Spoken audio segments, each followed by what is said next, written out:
Hello there, and welcome back to part two of my Football Manager 2016 YouTube uploads.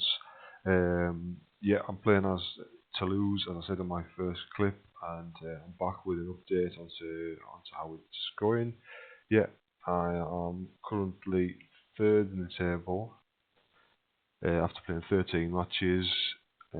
Lost 3, won 8, drawn 2, as you can see there, and results have gone pretty well, pretty as well as I would have hoped. As you can see, that should be on the results I've had so far. Um, yeah, won the first 3 matches in fact, before losing away to Stade Rennais 3-2, and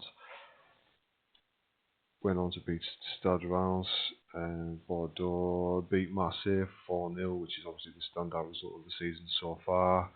And then further down, beat Lyon away 1-0 as well, which is again is a really good result. Really pleased with that one. And then through to the next round of the League Cup, beat Caen, which I kind of expected to do that. And then last game just lost away at Paris Saint-Germain 4-2, which actually wasn't a bad result at all, because I was down to 10 men. It was the scoring went 1-0 Paris, 1-all, 2-1 Paris. Then I had a man sent off. And then even down to 10 men, I equalised, which I was really pleased about. But then with 10 men tiring against the side like Paris, ended up losing 4-2. No complaints about that really. No complaints at all. As for my team and players that I found so far, I'm really pleased with one particular acquisition, and that is this guy, Carl Toko, who I got from Sochaux, I believe, and I paid 1.3 million for him, which I was surprised they accepted that. I think he was valued at about 800,000, something like that, and I kind of thought his stats looked good. And in order to get him, I thought I'd make an opening bid of 1.3, and they accepted it. I'm playing out wide left as a room dotter, the Space Invader guy, the poacher. I'm going to have to work on that pronunciation for that general word. I really don't know what it is. When you read it on the screen, you don't need to say it out loud. So he plays out wide. And his passing's a bit weak, but as I say, I'm playing him there to get in the box and finish things when the false nine withdraws. Ben Yedder, who plays as a false nine, when he withdraws, I want him to get in the box and finish things off using the space created by the false nine. His pace and acceleration, good figures. Pretty composed for a young chap of 23. Decent amount of flair, good off the ball. Vision, not so good, but if vision in relating to passing and providing, I'm not so fussed about, because I want him to be on the end of stuff to finish off, coming in hopefully unnoticed. So I'm really pleased with him. If I can look at his form, as you can see, he's played 13 games in League One and scored 8 goals. From not playing in an orthodox centre forward position, I think that's really good. So I would advise people to have a look at him. He looks like a good player. Someone else I bought, which it was supposed to be a stopgap to play kind of in rotation with, or to give Oscar Trejo, who's my advanced playmaker, playing just behind the centre forward, who's a false nine, so he's supposed to be getting forward to fill in as well. I'm playing him as an advanced playmaker, so have a look at his in attacking mode as well, and yeah, he's got some good stats there, and I bought him for not very much at all. He's still only worth 525,000 because he's 32 years old, Austrian. He's Andreas Evenschitz, and they are going from Seattle with 250,000. So I'm pleased with him, and we'll have a look at his form as well. Yeah, in the league, average rating of 7.3. I've only played him 5 times, 2 subs. He scored 1 goal and created 2, but he looks like he's going to be a decent player for me this season. And for an outlay of 250,000, that's next to nothing. One of my old favourites from 2015, Wissam Ben Yedder, he's playing centre forward in the false nine position. It's not actually his best role according to the game, but I love him as a false nine. I think he's absolutely fantastic.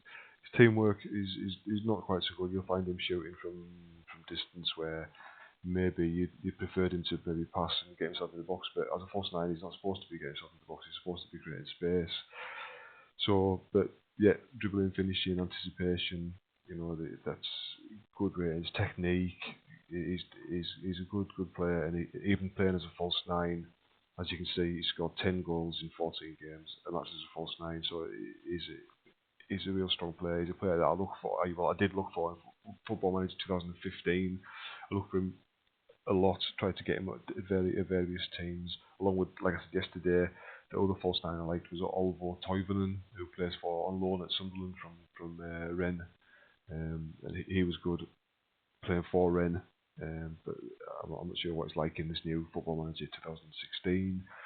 The physio thing I was saying yesterday, when Toulouse started with no physios at the club, and I discovered that the eve before the first game, I was able to sign 3 physios, but none of which were in charge for the first match, were in place for the first match of the season. So quite what would have happened if somebody got injured, I don't know, but I think that there's just maybe a little glitch in the game. Also, something else I've noticed, which I don't know if this is just specific to France or specific even to just the beta version, but all the reserve matches and under-19 matches seem to be taking place on the same day as the first team games. So when you're trying to get people's match fitness up, it's kind of difficult because if the games are 3 or 4 days before, you've got the option of playing them for half a game, for 20 minutes even, trying to get a bit of fitness up. And then you can then maybe play them in the first team games as well. But it's pretty difficult. All these 3 matches, reserves, under-19s, and first team games, all seem to be taking place on the same day, which is kind of a strange one. Another strange one. Avoid this guy in the beta version. Marat Ismailov. Signed him on a free transfer. He's only valued at 450,000. He's 33-year-old Russian, plays out wide either side and as an attacking midfield player. But for some reason, he's unavailable. Now I can guarantee you he's registered in my squad. If you look at his information there, there's no ban. Sometimes people are banned for, I don't know, having failed a drugs test, things like that. They're not allowed to play for a good long time, or they've got a really long ban for something they've done at a previous team. This guy has got nothing. He's just unavailable. So quite what's going on there, Football Manager makers, I don't know. If anyone knows anything about that, let me know. I'm just going to show you quickly that he is definitely in my registered squad, and I'll just scroll down. Sorry.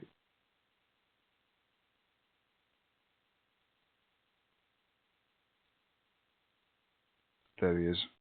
So he's in the squad, but for whatever reason, he can't actually play. So, strange one.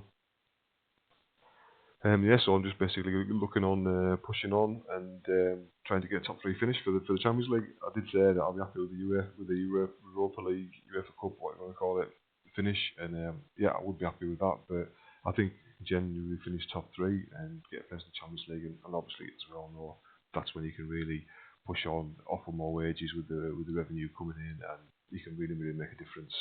Season 3, you can maybe have your stadium expanded, get even more gate receipts. It's Champions League, as we know, even in real world of football, is what it's all about. One more little thing I've noticed. Sometimes I put my assistants in charge of the match preparation and things like that. And I noticed in my version of the game, 2015, even if you selected that, it still brought it up every time for me to select or could select the relevant match preparation. This time I noticed it's greyed out. The assistant is completely in charge of it, so you never have to think, shouldn't I change it? He's in charge of it, so that's good. So I'll be back with an update on how my season's going, and feel free to add comments or email me anything in relation to what I've got to say on here if you've got similar issues or any questions. Okay, cheers. See you later.